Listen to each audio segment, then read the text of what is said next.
And man, I saw one um just today. Someone posted a AI picture or whatever, and I was like, I'm just gonna read the comments.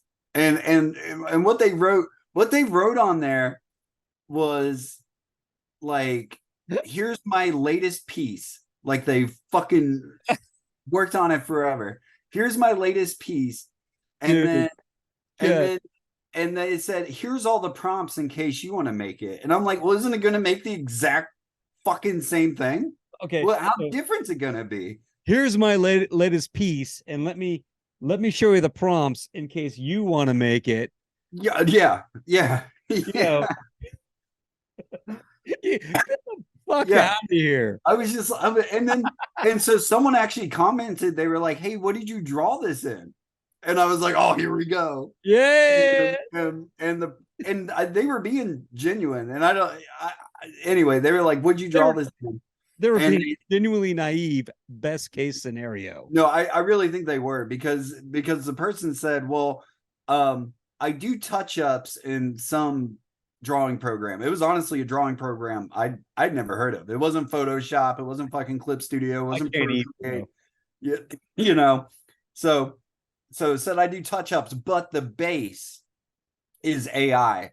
And the person just commented thanks. And I hope they commented thanks because they were like, I'm out of here. Yeah, Like, yeah, yeah. Thanks for but showing me that I need to go under a fucking rock. dude, it took everything I had not to type.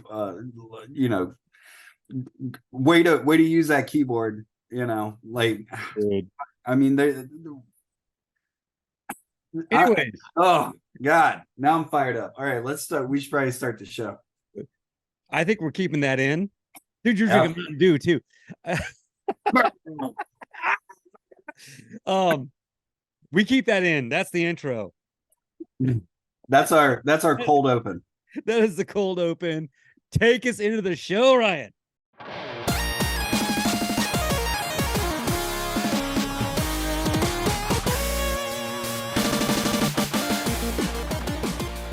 All right. Welcome to Comics in the Making. My name is Ryan Holgerson. I'm the creator of Slackmatic, and I'm joined, as always, by Levi Erickson, the creator of The Big. Levi, how you doing, man? I don't fucking know anymore. Yeah. I mean, we got started chilling out, talking about AI art, and so we're fired up. And And yeah, what perfect place to be for the topic that we're going to talk about today. And that is what we feel. What's the question we pose to ourselves and to you? What is your place in comics? right. And and I think it's a question that can change throughout your Yeah. career. But I think we want to talk about this because I think you should be comfortable with your place in comics, with your place in whatever creative endeavor that you have. I know we have a good amount of people listening to the show or watching the show who are longtime guys in the comic, making mini comics, making zines. And then we've got some people that are pretty new to it. And then we have some people I know that like don't do comics at all. And there are a couple out there who have done work on the highest level. Right. So So I wanted to bring this up to Levi and the audience, and we kind of wanted to talk about this because I just really think it's important to feel comfortable with where you are as an artist. And I think if you start focusing a little too much on I don't have enough readers, I'm not producing enough, I'm not where I want to be artistically, that can almost paralyze you oh too. yeah. And I think the important part for me is to work on your craft, to work on your storytelling, to tell the stories that you want to tell, and let that other stuff come later. Well, yeah, because none of it's an end point. It's never an end No. point until you're on the other side of the dirt. You know Well, what I'm saying? but even that's not an endpoint. I think everyone thinks that there's uh we love movies, we love storytelling, and so uh you watch a movie, and what's a movie have? It has an ending. It has a happy ending, you know. Well, guess what? If that were real life, the movie actually keeps going, you know. Mhm. So there's not always this storybook ending, Well, you yeah, know. yeah. But as far as getting to, wanting to be comfortable with yourself, and that's something that I've like worked with because Yeah. I came back to comics barely 2 years ago. Hmm. Um, as far as making comics and wanting to really put the work in that's required to make them, rather than just a couple things over here, a couple things over there, mini comic, esque stuff. It's daunting, and I look at some of I know the first issue of my book, when all 24 pages are done and published in the world, anyone who is worth their salt as far as being familiar with comics are going to they'll look at the first few pages, I hope, and they'll look at the last few, and this person changed. Something happened. There's a progression within this volume itself. And that, like you say, that can be paralyzing. You look back at your old stuff and it's like, there's no way I can let that fly. Yeah. No, But and let I it think fly. I think it's important too to know that that's okay and not to go Hmm? back and fiddle with it too much. No George Lucas everything. Um, I heard actually a good quote about what you're saying. And I can't remember who it's from. It was another cartoonist for sure, but what they said was when you go back and you change your artwork from years ago or whatever, you're actually doing a disservice to that artist, Yeah. even though that's you.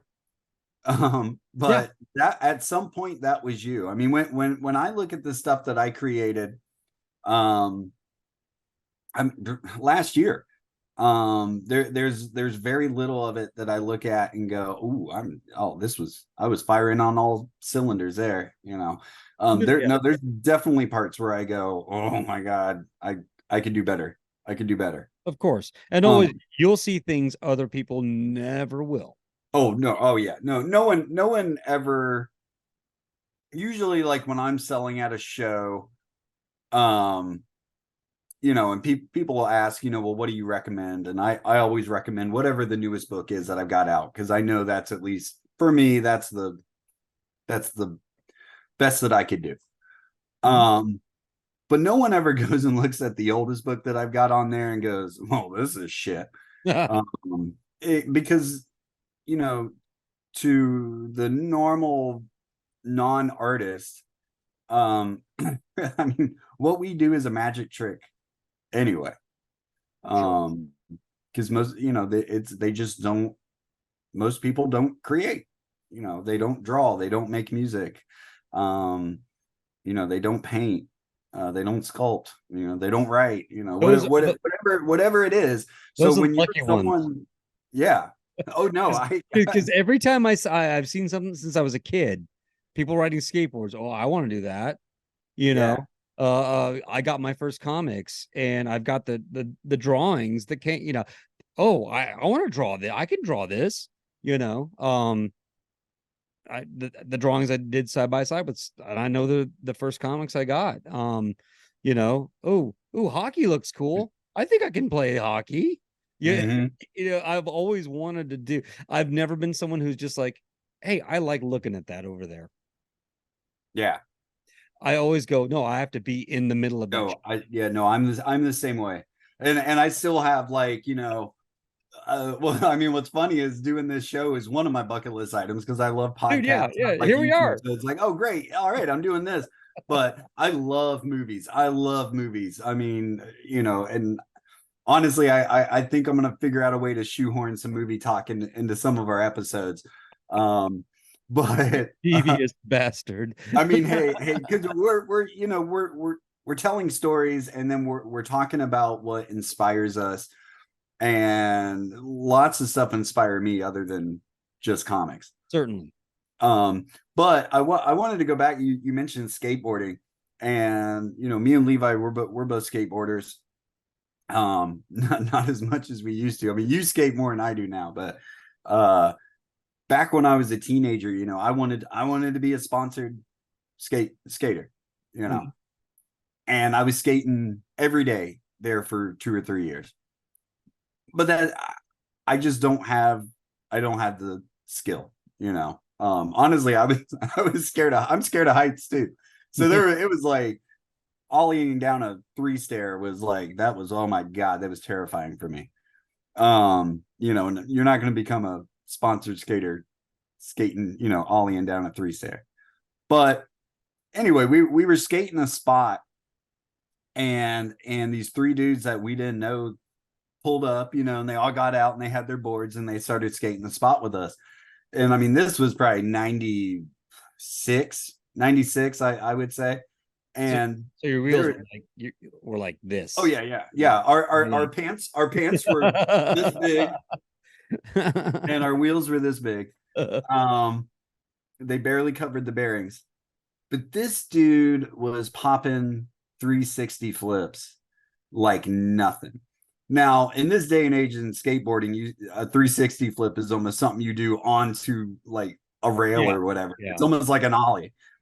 Back then, 360 flip, man, that was like I've never landed a fucking 360 flip. Maybe once, maybe once. So I can do so aerial flips. what was it Um, like? What was it like skating with Jason Lee? no, I know, right? He's got pop.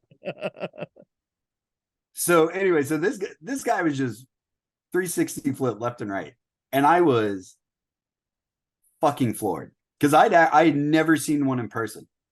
Dude, Like like I'd seen it no on shit out. videos. I literally there was another dude there that was like popping off curbs. I swear to God, like 4 or 5 feet in the air. Like that's what it looked like to me, doing freaking crazy grabs off of this little curb and shit like that. And so I was like, "Are you guys sponsored?" Because in my head, I'm like, "These guys are Yeah. amazing. How could they not be sponsored?" And the dude that was doing all the 360 flips, he goes, "Nah, man, it's just for fun." And I remember thinking, like, Yep. "You guys are awesome. Like, what do you mean just for fun?" And I think that it totally applies to what we're talking about now, Mhm. because it's okay to just draw comics or create art or skateboard or whatever and do it just for fun. Yeah. And it does not, and we talked a little bit about this last episode. Um, it doesn't delegitimize what you're doing because you're not making a living from it. No, hell no. You know. Um, you know, to that point also, I've got another story. My dad, he was a pastor for a living. But he was a great uh landscaper. We had this amazing garden in our backyard when we lived in Virginia. Had these stone walkway. He made a wall, and he was this guy who could sit there with a piece of paper and lay out the garden and have little circles with numbers in them, and then all those numbers would be assigned to a flower. And he knew Oh, just by cool. looking at that map, he knew what his garden was going to look like if he planted those flowers in those spots or whatever.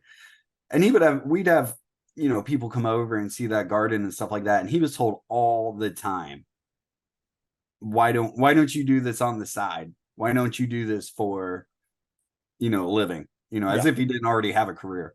But he would get that all the time. And he'd be like, no, I mean, it's just for fun. This is Yeah. what I do. It's my house. Yeah. I don't want to do this for your house. And Right. and that, and that brings me to a thing like where I've thought about this a lot, because at my job I'm by myself in my thoughts, and especially doing the show, Me doing the too. doing the comic, like I'm always like going over things in my Yeah. head. So I've thought about this, like all these years. If I, yeah, I think if I would have put the work in now that I'm doing now when I was younger, because honestly, I wasn't doing the things to get me to doing comics. I thought I was, but I really honestly wasn't. And I always thought that, oh, I'll break into comics, and I don't have characters I've made that I'm in love with. I don't have great stories in me. I just want to be a utility player for Marvel Comics. I want them to be the one that they can go to for X-Men issue over here or Spider-Man over there. That's what I want to be. And fast forward now, I'm glad that I'm doing what I'm doing now instead of then. And having a conversation with um family members are like, well, what's your dream job? If you're you know if this kind of starts fulfilling, what's your dream job? And I think, well, I'm doing it because I'm doing my own comic and no one's telling me what I can and can't do. And like, but oh, you wouldn't want to draw Spider-Man. You wouldn't take a crack at Spider-Man. I'm not going to sit here and say that if I had the chops and was approached that I would turn it down. But the job I want in comics doesn't exist anymore. You understand what I'm saying? No, I 100% get what you're saying. And I had a family member ask me a couple years ago, uh, if I could be in any band, what band would I be in? We were chilling out at the pool, just swimming, and there's music playing. They know I'm a musician. So it was, well, what band would you be in? And I was like, I'm already in it. I don't like I'm in that band. Yeah. I would, I know a lot of Pixies songs. I love the Pixies, but I would never. I mean, dude, I don't think I'd want to play in the Pixies. It would ruin it. Well, I mean, Like there's so many what am things. I gonna do? How am I gonna replace Frank Black? How am I gonna That's what I'm replace saying. Joey Like, Santiago? Like what am I, how am I gonna, do that?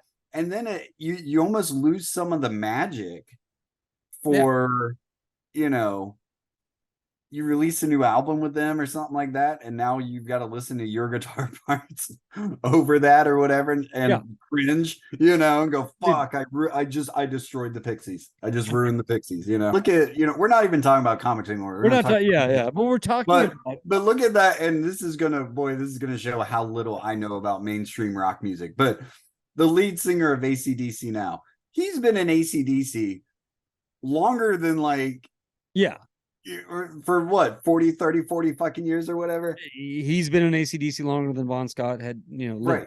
But Sadly. he still gets compared to him. Yeah, You know, and there's probably still people that go, well, he's no Bon Scott, and probably by people who weren't born when Bon Scott was fronting AC/DC. Yeah.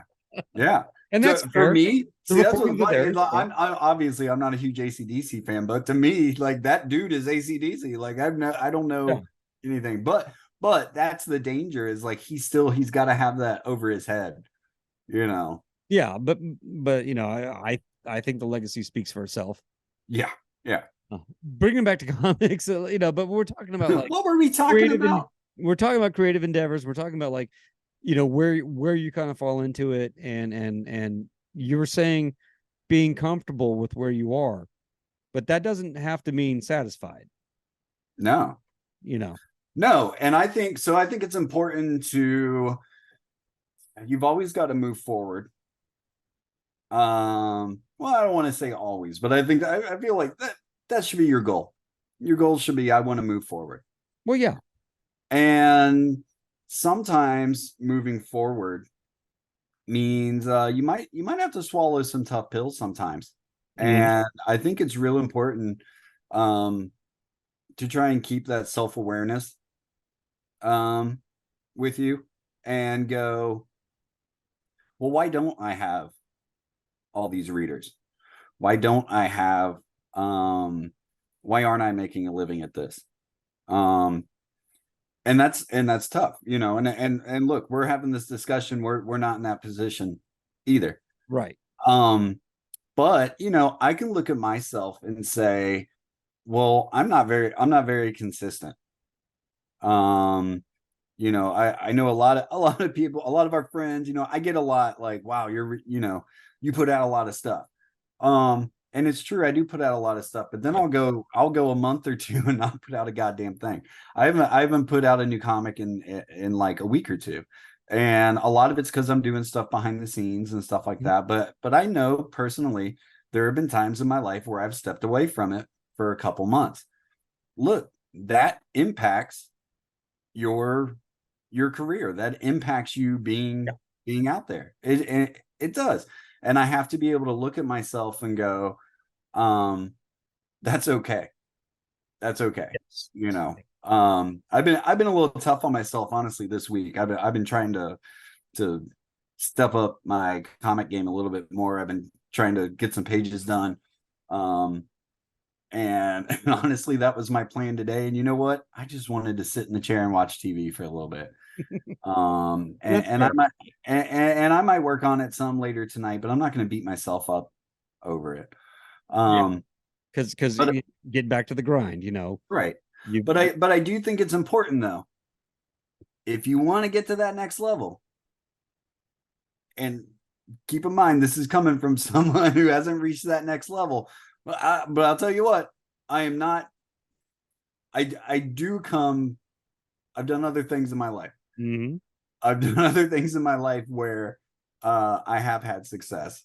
And like career wise and stuff like that. And guess what? It was hard. It was hard. It was hard getting to that level.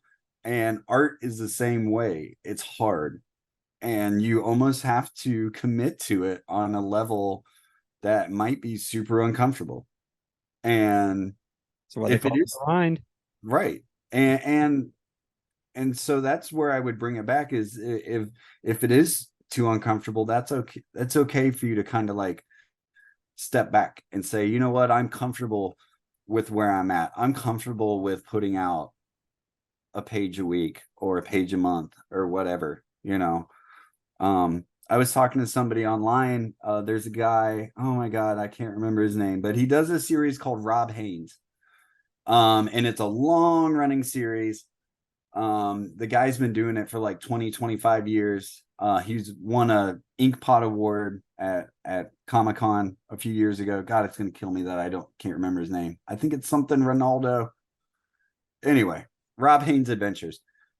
But he puts out an issue a year, and that's it. And it's like a 20-24 page issue. But man, when you get that issue, and I haven't gotten them yet, I've looked at them online and I keep going, oh, I got to order this. But I've looked at a lot of his stuff. I follow him online, and it's great. The stuff is great. Um, and Definitely he something has a to good pick up. following, and he keeps all of his stuff in print. I think he does everything print on demand and stuff like that. It's all full Nice. comic book size, and like I said, this guy's a mainstay at Comic-Con. I don't think he hasn't not had a table there for, he's always there. Wow. Um, and I don't think he makes a living doing it or whatever, but I know he doesn't. He's got another career, but he's totally fine. This is what I can do, and this is what I'm going to do, and I'm putting this out, and he's happy with that. Yeah. Um, and I think it's okay. It's okay. It's all right. You got to be comfortable. But if you're Exactly. not comfortable and you want to go more, you got to know it's going to be hard. It's going to be hard. Yeah. Um, Yeah. I mean, I I mean, mean, it's just the easy thing is to come back from the job and find the couch mhm. or, go to the bar or whatever, Yeah, and then find your way to your bed, wake up and do it again and again until you don't do it again. yeah, The hard part is to come back from however you spend your day and give part of yourself to your loved ones you surround yourself with or the people that in your life, and then reset and spend the next several hours busting out the best work you can possibly do. right.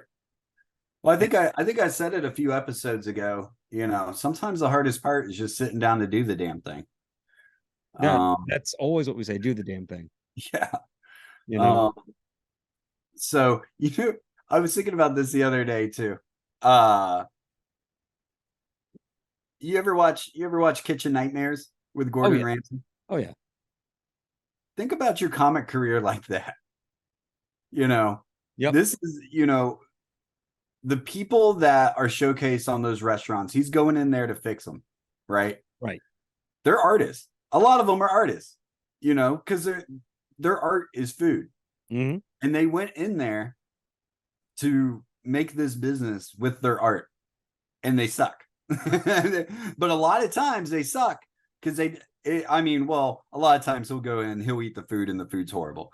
But every once in a while, there are episodes where he's like, "Man, this food's really good," and it's all business. It's all the business parts that they're missing. But You know, no one knows your restaurant's here. Your right? signage is awful. Your lights outside Yeah, don't work.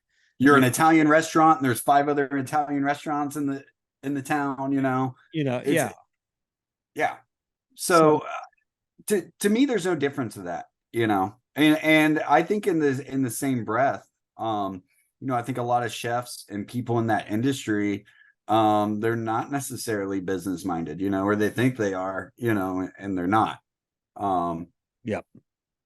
and I may or may not have 25 years of experience with that, but But, and like business doesn't mean that, oh, it cost me, $2 a copy to print this comic, mm-mm. and it cost me X amount of money and gas to get to the show, and my lunch is $8, times three for the days, so I got to charge $12 for this one issue. That's stupid, Mm-hmm. and that happens all the time. If you are paying to be somewhere, you're not asked to be there. No one gives a fuck about you unless they get in front of you and you make a connection with them. And the biggest way to sever that connection is to say, "Oh, here's my comic that's just like every other comic, table left, table right, table across the aisle, but I want $12." Yeah. And maybe I'm getting into some weeds on that, but No, I don't. I have a I strong punk I rock almost have. ethic, dude. I'm not I saying lose your shirt, but I'm saying no. know your place in comics, and I can go over here and buy a comic from one of my favorite people for cover price. I can go to Ed Piscor and get a copy of Hip Hop Family Tree, issue 1 through 12 or whatever, for $5, which is $1 over cover because they're way out of print. And you're trying to get me to get this thing I've never even heard of, Yeah. and you're pricing it like a trade. Yeah. You So know, I that's okay. not business. That is not business, dude. I get it.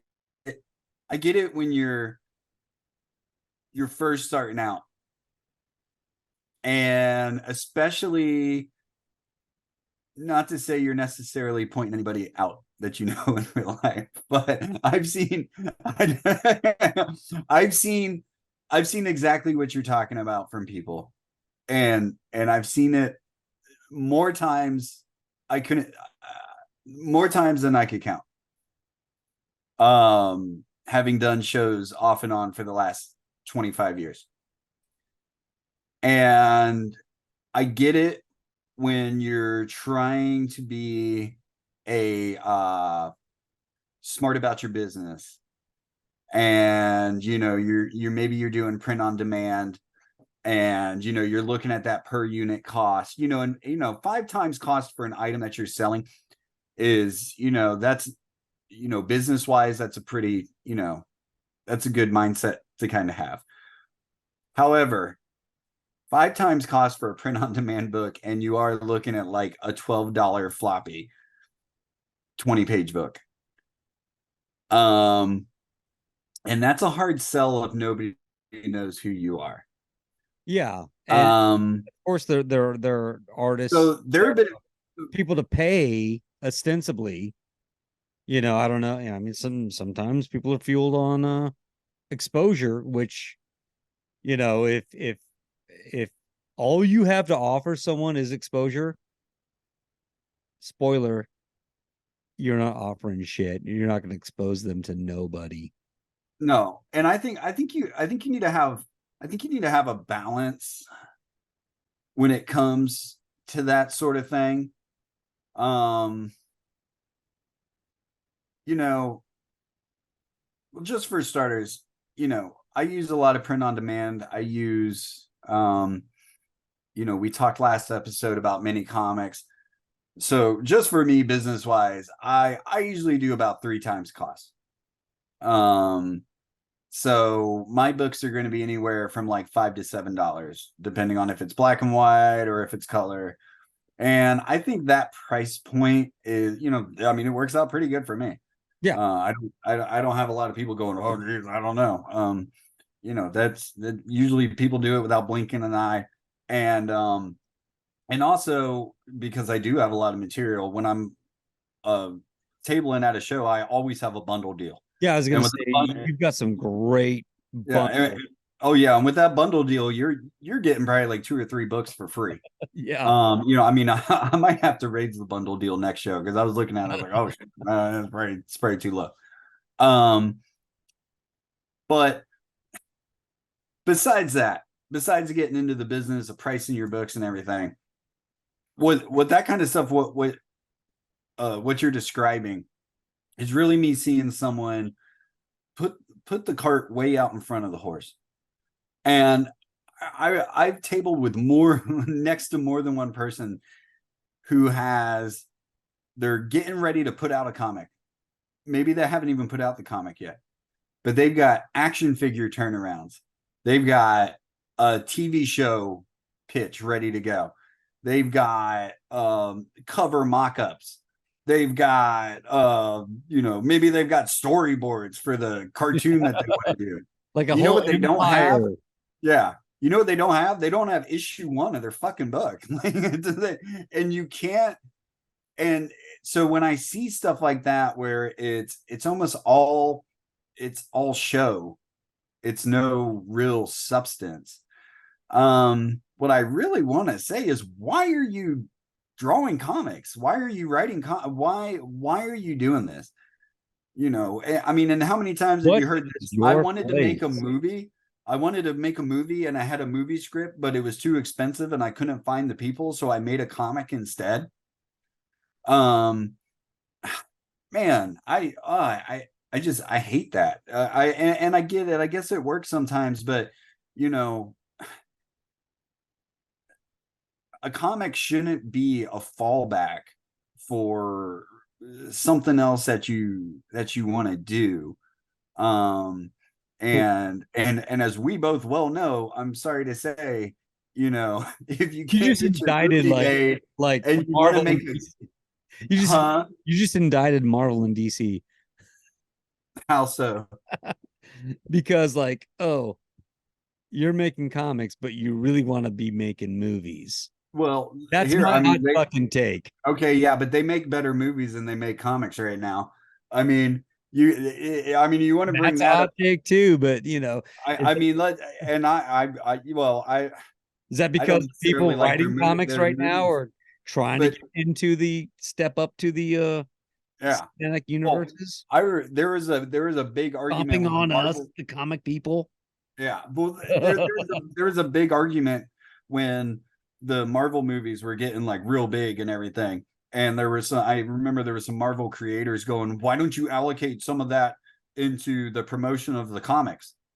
Um, Dude, I hate to tell you, $1 billion movie is a pretty big allocation into the marketing of comics. And if you've got $1 billion going towards a movie about your creations and you can't sell a fucking billion comics or 1 million comics, which there's no Marvel comics selling anywhere near that anymore, then you're making a bad comic. And we just, and we're just talking about on a small scale, Dude, us looking and trying to be self-aware and saying, well, why aren't I selling? Why don't I have a bigger audience? Why aren't I getting to this? I'm sorry, but in my opinion, some these Marvel and DC guys, they need to look at themselves and go, well, why is manga eating our lunch? Why is everybody going to webtoons? Why is everybody reading this YA stuff? They're not doing that. They might try and like jump in and try and emulate it a little bit, but they fail because it's not coming from the right place, you know. I mean, to me, Raina Telgemeyer's stuff with like Smile and Drama and Guts and, you know, her being, I mean, she's like on the #1 New York Times bestsellers list. It's like her and Robert Kirkman for what with Walking Dead. Um, those are not, I know they are commercial enterprises, but when I read those come from a place of honesty. That's the story she wants to tell. It doesn't come off as, well, this is selling right now, so let's do that. I mean, who in the world would have thought a graphic novel about a girl in middle school who breaks her 2 front teeth and does an entire graphic novel about that? Who would have said, oh, well, that's going to be the #1 bestseller in comic for the next 5-10 years? Yeah. Yeah. We're gonna do 2 sequels of that, and she's gonna do 2 other things, and you're gonna buy them in box sets, and you're gonna go to Scholastic. Like nobody said that, you know. But it came from her heart. That was the story she wanted to tell, Yep. you know. And And I keep meaning to say this on our show too. And I know I've said it online, but you should be, when you're creating, you should be creating for an audience of one. And that audience is you. yeah. Not you, Levi. You're comic, but you know me. But but Create your comics you for know, me. I yeah, am the judge. yeah. Here. Send them all to Levi, and he'll tell you if you're good or not. But no, you should be putting the comics into the world that you wish existed and don't. Dude, and you say that, and that you summed up my band. Yeah. Because Oh, it's my band too. No, it's the we exact are the same. band we want to see. Right. We try to be the band we want to see. And with the comic I'm doing, I want a real Bigfoot comic. And Yeah. Yeah. there hasn't been one that I know about. So I Yeah. said, okay, let's do one. Everyone says do comics, Tom Lyle, RIP. Mm-hmm. When I graduated, from SCAD, I was a Heroes Con 2016, a couple weeks after graduating. Yeah. And all of a sudden I'm in front of this table, Tom Lyle and Mark Bagley. And I go up and say, hey Tom, it's Levi from class. He's like, oh yeah, dude, what's going on? How you doing? Pretty good, yada yada. What do you want to do? You graduated. What do you want to do? And I was like, oh, Charlotte. I live in Charlotte here, so if I can get in some doing design stuff for yada yada whatever. And he goes, what do you want to do? And then Mark Bagley over here doesn't know me from anyone, but they drew different Spider-Man titles at the same time. They're tabling together. Yeah. Tom has a SCAD tie-in to his table. And Bagley looks at me and he goes, Levi, what do you want to do? I'm looking at these dudes like, I want to draw comics. And they're like, and Tom's like, okay, cool. Here's things you have to work on. And they're both like, draw comics, and Eric Larson, he's always like, if you want to draw comics, draw comics. McLeod, draw comics. I mean, everyone says if you want to draw comics, draw comics. Yeah. Well, and that's why, we can sit here and talk about all the business and stuff like that, which I love. I love talking about business. I'm, and I think a lot of artists, when they start hearing business, they freak out and they run away. They're really scared of talking about that stuff. And I hate to tell you, if you want to do it for a living, then you're going to have to get uncomfortable and you're going to have to talk about it. Yep. But to get to that point, you've got to draw comics, and because you've got to work on that craft. And again, I've been thinking about this a lot this week, where I've been kind of trying to put my nose to the grindstone and get some more pages out and stuff like that, and go, maybe not put on a YouTube video and have it playing in the background and just work, or maybe just put on some music or whatever. And because what happens is I end up spending 30 minutes just trying to pick a fucking video or pick a Yeah. fucking show to watch. Yeah. And I know if I just pick up my Wacom pen and start drawing on that page, that I'm going to start getting work done. It's going to start flowing out. And all I got to do is put that TV remote down and pick up the pen Yep. and start working. And every page I do is going to be better than the page I did yesterday. And then once you have those pages done, start putting those pages out, put them out into the world, give them away for free. I mean, that's Ed Piskor says that on Cartoons Kayfabe all the time. If you can't fucking give it away, you're not going to sell it. And so you're not, and trust me, as someone who puts out almost everything they do online, I still sell books. You're still going to sell books. And the impression is for all of us, when you put something out there, everybody sees it, right? Everybody sees it. Well, we know that's fucking bullshit. We know that the algorithm is so constricting. I've built up a very small but very organic audience on Instagram. Maybe not even a quarter of them see the stuff I post because of the algorithm. So don't be worried about, if I put this out there for free, someone's not going to buy the book. Guess what? They're going to buy the book. And people like to have that tangible item. So don't let that stop you. But that's what I see that's missing from so many of these. And they're always new creators when you see them at shows, selling their book for $10-12 or whatever. And they've only got the one book, and they've got 2 tables, and they spent all their money on the fucking banner in the back and stuff like that. And every time I see that big ass banner from a new creator, in my head, what I think is, you could have bought 100 more books. And if anybody knows anything about printing, is the books get cheaper the more you buy. So and trust me, at a convention, having a big banner doesn't do anything for your table. Because everybody has a big fucking banner. Everybody has it. So it's just banner blindness. It's not, let's go to that banner. Let's go to that. That. No one even sees the banners unless they're really unique. It doesn't even faze me when I see a big banner behind a table. What phases me are the books.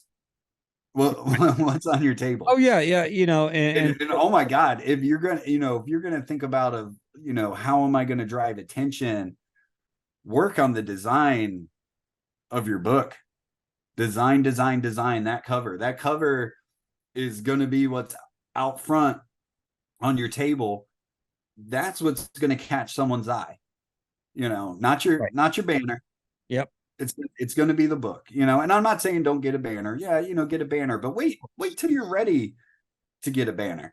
You don't have to go to your first show with your first book that has no history of selling with a giant banner. Just go and just see what happens. You need to let the work speak for you. Yeah. And I just said 100 more copies of your book. I would have rather seen a second issue.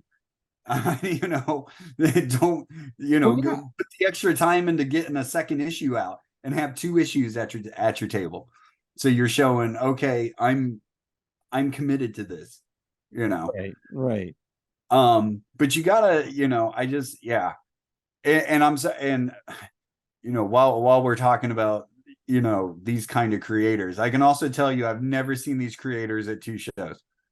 It's always I'll see them I'll sit next to them the one year, or I'll see them at a show one year, and you never see them again. And part of that, and there's nothing wrong with that, but I think their expectation of what was going to happen was unrealistic. And if you're doing it because you think you're gonna break even, that's probably not the reason to get into this art form. It goes back to punk bands. Yeah. Oh yeah. Well, not to. So I was gonna so just getting to, okay, let's be creative with who you are, and trying to stick out. So, me and Levi, we both come from the punk rock scene in Charlotte. And so my band, the Mod Rats, we're like an angry nerd rock band. So I sing about a lot of a lot of nerdy lyrics and stuff like that. And really the band's more than that. We could almost get into marketing and stuff like that, because honestly, I kind of regret pushing so hard about how nerdy we are. Because the band was more in that. But anyway, to tell this story. So one of our songs is called Peanut Butter Infinity. And the guitarist wrote, my guitarist Jeff, he wrote the music for it, and I wrote the lyrics. And at the time, my daughter was I don't know, probably 1, and so I was making a lot of peanut butter and jelly sandwiches. So this song is me just singing how to make a peanut butter and jelly sandwich. And that's the first half of the song, and then the second half of and it's pretty slow and mellow. And then the second half of the song is this like post-hardcore, like speed metal, and I'm screaming bananas. and it's become probably one of our most popular songs. And it's a song that if you see us live, which doesn't happen very often, but that's our song that we close out a set with. So when it came apparent that song was hitting with people and people really liked it, 2 of the members of the band, our drummer and our bass player, they were like, we should make people peanut butter and jelly sandwiches at shows. And me and Jeff, the guitarist, we're the songwriters, like, this is our band, we're like, we're artists. We're not stupid. That like, this is it's a gimmick. We're not going to stoop down to a gimmick. I am not going to make people fucking sandwiches at a show. I'm not. No, they need to understand. They need to understand the artistry of a song about making a peanut butter and jelly sandwich. Well, me and Jeff lost the argument. We said, okay, fine. Okay, we'll try it out at a show. So I think it was the Milestone. It was the first, we tried it out. I think we asked John and Buck. We were That's like, great place for food. Oh, right. Hey, we thought we were doing back then. We figured we were doing a public service, because a bunch of drunk people and they need some stuff to soak up that alcohol. Yeah, but you're giving them like so exposing food stuff to like all kinds of fucking EBG. Oh yeah. So we asked, we were like, hey, is it cool if we do this? They didn't give a fuck. I mean, shit, you could still smoke in the place at that time. So so we did this show, and at the end of our set, I said, hey, come see us, we'll make you a peanut butter and jelly sandwich. And like I said, I'm still not sold on this. I'm still like, this is gimmicky. Why was I not at that show? I don't know, man. So we made these sandwiches, and guess what? When you're making someone a sandwich and they're there to talk to you about your music and stuff, you start talking to them. Mm-hmm. And at the end of the conversation, you've made them a sandwich, and now you've got your merch in front of them. They're gonna feel a little obliged to buy something. So we started selling a bunch of shit. By the first time we did it, I had to admit, okay, guys. And since then, if you've gone to a Mod Rat show, with a few exceptions, at the end of our shows, we'll make you a peanut butter and jelly sandwich.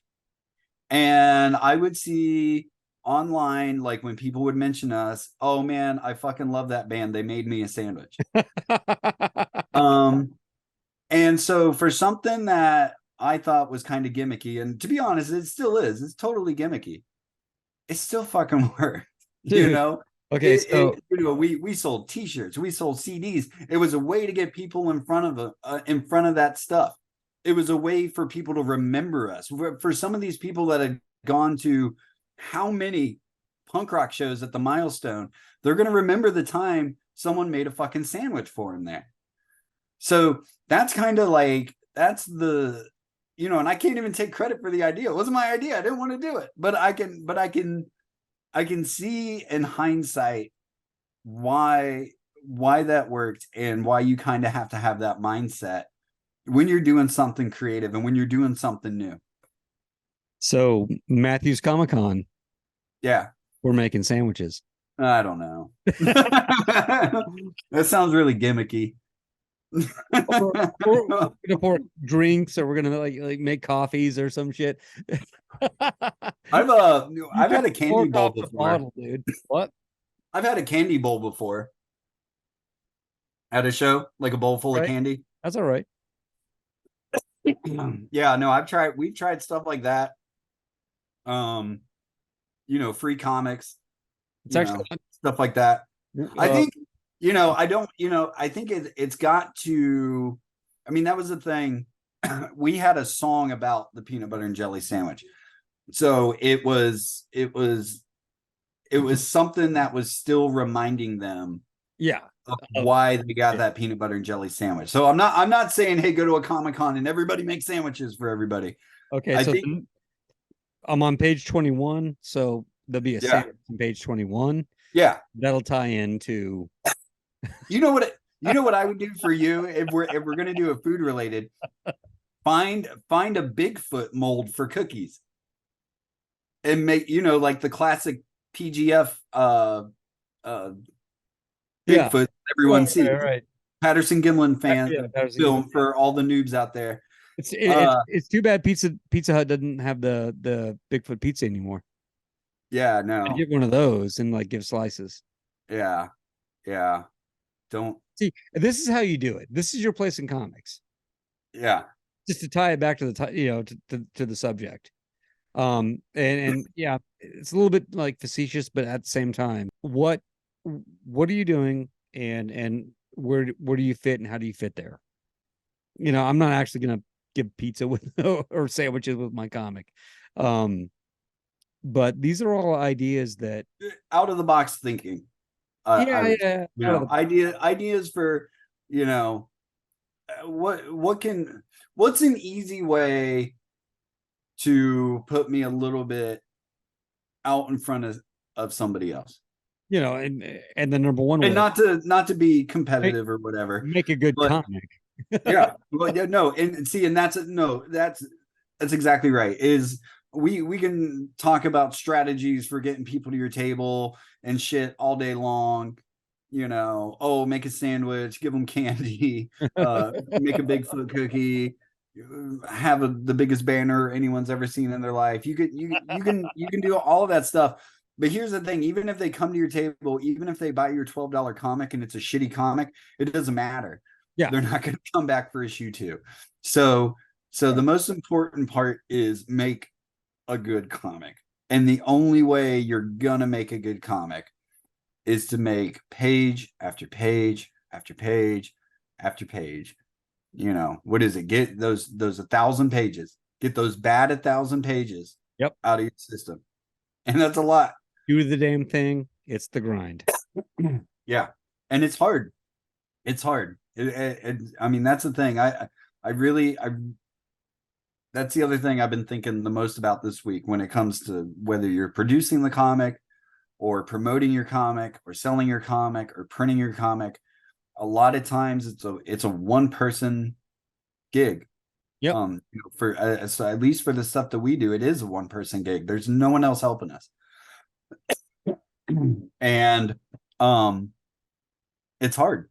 It's hard there, and I don't think it gets talked about enough. I think it's almost always in passing. It's always just so you know, it's pretty rough. No, it's incredibly hard to put this stuff out on a regular basis and then try to maintain any sort of business sense at the same time and do whatever you're doing for an actual living and taking care of a family and your life. whatever. Yeah. And all the stuff that's involved with that, and right. So trying to strike that damn balance. Right. So again, be comfortable with your place. But you don't have to be if you satisfied. If you do it, you don't have to be satisfied. But know that you're probably gonna have to put in a few extra hours to get to that next level. And So that's the difference, because everyone I looked up to grind was grinding yeah. on both ends, and sometimes striking the same balance that we have. Hmm. I love my life as much as I love, making my comics. Um, and it would be a very satisfying, pleasant life, without comics in the picture. But I Yeah. can't imagine comics not being in the picture. You Yeah. know, I've lived years where they weren't, and I don't understand those years in hindsight, in retrospect. Mhm. Yeah. And luckily, the people in my life, they are way supportive. Yeah. Um, they understand that this is something that I love doing. Right. So long as I can kind of meander through, some semblance of balance of life and grind and doing the comics and doing the silly band I'm in, and riding a skateboard around sometimes, then if that keeps me in a good place, then they're happy for Yeah. it. Hey, and I mean, It's what else are you therapeutic, gonna do? What else are you gonna Eric.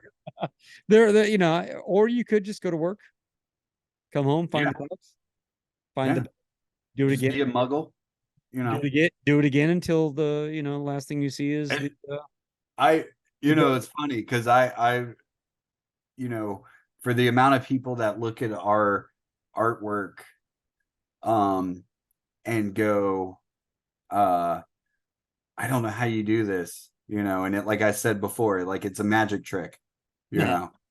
It's funny to me, the people that just go to work and live their life and watch their TV shows and don't create it. To me, that's the magic trick. I'm like, how do you Dude, do that? I don't know because I tried. I, uh, uh, uh, at the end of last year, I started a new job. Not to get super personal or whatever, but I started a new job that I knew was going to be all encompassing, yeah. and it was, and I'm not at that job anymore because from my own decision, because it was all encompassing and made me miserable. Yep. But I tried to trick myself into going, I don't need that other creative stuff. And I look back on it now and I go, I don't know what the fuck I was thinking, but I really did. I said, you know what?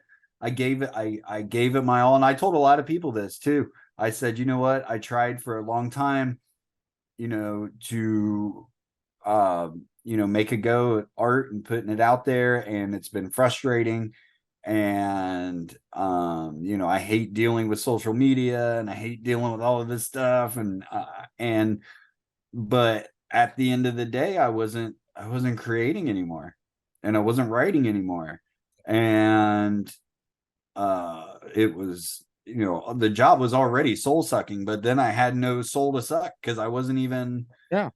I and I really was, man. I was to work, back home, to work, back home, like that, and not to get into it, but this was a job where there was no escaping the job. There Right. was, I whether I was at home or I was actually at a work area, I was working. It was nonstop. And that was my life, and it paid well. And that's part of the reason I took it. But I wasn't happy at all. Um and that's because deep down inside, I'm a storyteller. Um and when you've got that passion to tell stories, um it doesn't matter if you're making a living at it or not. You have to tell those stories. I don't know any other. I mean, it's like a drug. I don't know any other way to describe it other than I have to get that stuff Yep. out of me. And I have to get it out. I'm 100% the same way. Um, I I am not the same if I'm not putting some kind of forward momentum into creating my comics. And I can't draw Mhm. every single day, like sit down and lay out a page and ink but there's always something I can do to Yeah. keep keep pushing it forward Mhm. and keep doing the best that I can do and improving as I go. And Yeah. that is what my place in comics is. Yeah. 100%. Well, I think that's a great place to leave it, man. Um, hey, I just wanted to also before we get out of here, if you guys liked our last episode about where we were going through a bunch of mini comics, we totally stole the format of another great show on YouTube Unwittingly. unintentionally. I'll be honest, I knew about this show. They're buddies of mine. I had not watched an episode until this past week. Now I've watched it and I'm going through them. But Talking Small Press Comics. I believe the channel is actually under Larned Justin. So it's LARNEDJUSTIN. So either search that or search Talking Small Press Comics. We'll make And sure that it's in the description below, but absolutely. until we build up our subscriber count, Yeah. we can't put clickable links. So Right. we depend on you. If you like this stuff, subscribe. I mean, you're watching it. A lot Yeah. of you are subscribing. Some of you are not subscribing. Get there, and then we'll be able to provide actual clickable links, um, to all the shit we're talking about as we go, so you can find it. Right. But we will Um, definitely put something that you can copy, put in your web browser, and find it that way. yeah. But their show is really very similar to our last episode where we were going through mini comics. But it's Lauren, Justin, and it's Steve Keeter. And they're two longtime mini comics guys. And they just go through all the books that they've amassed. Like people send them mini comics. So if you do a mini comic, send it to them. I might be sending some of mine over to them. Oh yeah, And they go through them and they talk about them and they try and get them attention. And it's a really great show. It's really informative. Um and it's really nice to just see two dudes just talking about these comics that are in their hand, and we might do a few more episodes like that. yeah, But I think a lot of our stuff's going to be me and Levi going back and forth extreme bantering about shit. bullshit. Yeah. I don't even remember what this episode was about. Your place in comics. Whatever you say. All right. Make sure you like, comment, subscribe, share. What else do you do? What else is there? I Copy and sell your paste. soul to Satan. That might help. Send us money. We Patreon. like money. We do like money. You got a Patreon. I got a Patreon. I do have a Patreon. I don't really push it a whole lot. Yeah. I mean I post there all the time, but it's not, I don't know. I just don't push Yeah, it. we'll jazz that up in future episodes. But yeah, support what we're doing by subscribing, sharing, let Yeah. people know if you like it, someone else that you know likes it. So get us out there and we will spread the word to all schlubs like us. Yeah. All right. Well, till next time. Have a good one. Take care. We are All right. out.